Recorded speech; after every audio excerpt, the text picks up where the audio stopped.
Good afternoon.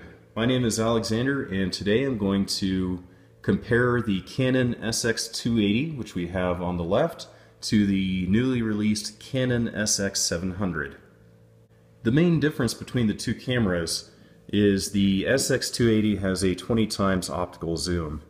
The SX700 has been bumped up to a 30 times optical zoom.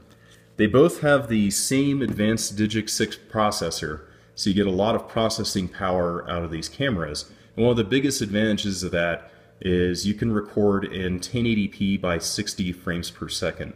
So if you want to, you can do slow motion videos with these cameras. And I think these are fantastic for taking videos. So I've actually been using these cameras for video recording. And the SX280 has been great for video recording except for one issue, and that would be the battery life when you're shooting video. I've seen a lot of complaints in user reviews that the battery, when you're in video mode and you're zooming in and out, about 5 or 6 minutes into it with a fully charged battery, you're going to get a low battery indicator. I was able to ignore that for a while, but it seemed that after maybe 6 or 7 minutes of recording, the camera would shut off and I'd have to recharge the battery again. So one of the main reasons I'm making this video is I want to see if that problem is continuous with the SX700 or if Canon has addressed that problem. And then later in the video I'm going to focus mostly on the video functions of the two cameras. After I run some tests on the battery performance of the two cameras to see if the 700 has the same issues as the 280, I'm going to do some zoom comparisons so you can see just how much of a difference 30 times optical zoom will get you over 20 times. One of the other differences with these cameras are the controls. Now the controls aren't changed much from the SX280, but on the SX700 they've placed the recording button on the top. So this does kind of make it easier if you're holding it with one hand to get to the recording feature. Where the recording button is on the SX280, you now have the Wi-Fi button for your phone. Once you get this set up with your phone and paired, all you have to do is touch this and then open the Canon camera app, and then you can start accessing your camera features, which I think is really nice. The main issue is if you're going from a 280 to the 700 is the on-off button here is now the record button here. So sometimes I find myself recording when I actually intended to turn the camera off.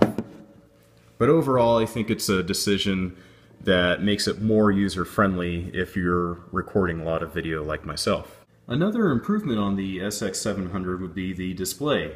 They both have the same 3-inch display, but with the 700 you get a 640 by 480 pixel resolution, whereas within the Canon SX280 you have a 480 by 320 pixel display. The SX280, I think from default settings, has a slightly brighter display, but the display on the 700 is much more clear and you can see a lot more detail. Another issue I'd like to address with the 280 is when I'm in video mode and I focus on something very far away, sometimes it will just lose focus. So I'll also test this out to see if we can replicate that problem in the 280 and then see if in the same situation if we get that with the Canon 700. So right now I'm filming handheld using the Canon SX280 and we're on 20 times optical zoom.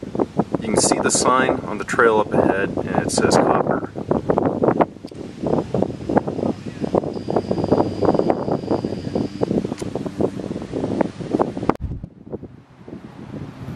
Now I'm taking the same video through the Canon SX700, and you can see with the 30 times optical zoom, you can get in much closer.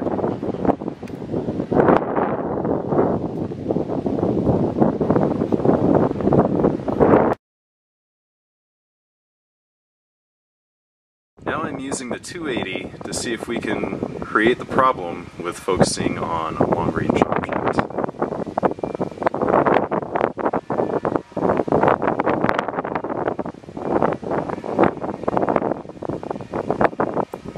A lot, but you can see there I just lost zoom. It takes a little while for it to find it again. And now I'm doing the same with the 700.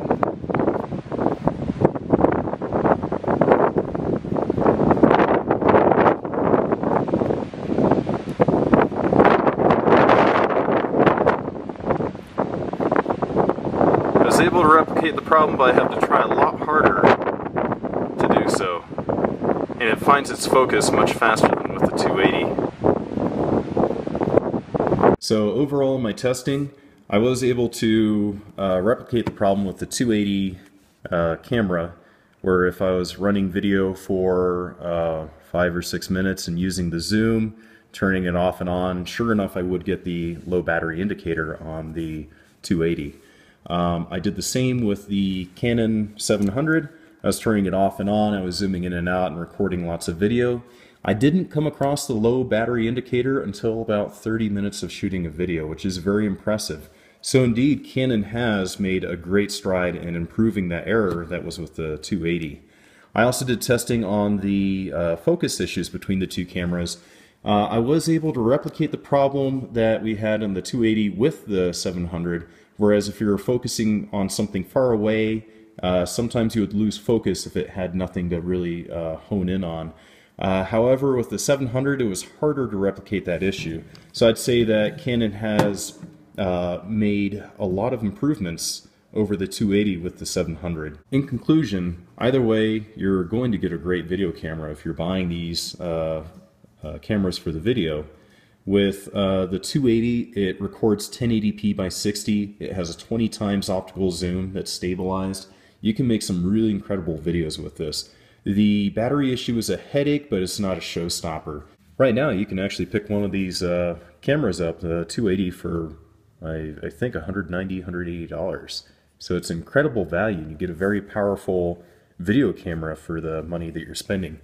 If you want to spend a little more, when I purchased this, this camera had been released for a couple days, and I believe I bought it for $340, $350 off of Amazon.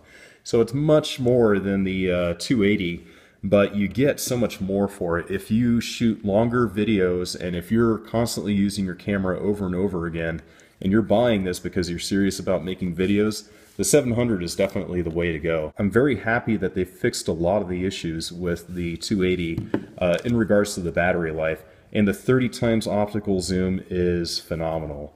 I have taken some incredible video footage that I would have never have expected to get from a handheld camera. So overall, I think either way you go, it depends. If you're on a budget, the 280 HS is going to be an incredibly powerful camera for you, especially if you're shooting video. But the 700 just blows it out of the water in terms of the battery performance, the optical zoom, and it just fixes a lot of the headaches that you had with this 280 camera. That's all I have for today. I hope you liked this video. If you can, please show it by clicking the like button. And if you have any questions, go ahead and leave those in the comments section, and I'll see what I can do to address those. Take care.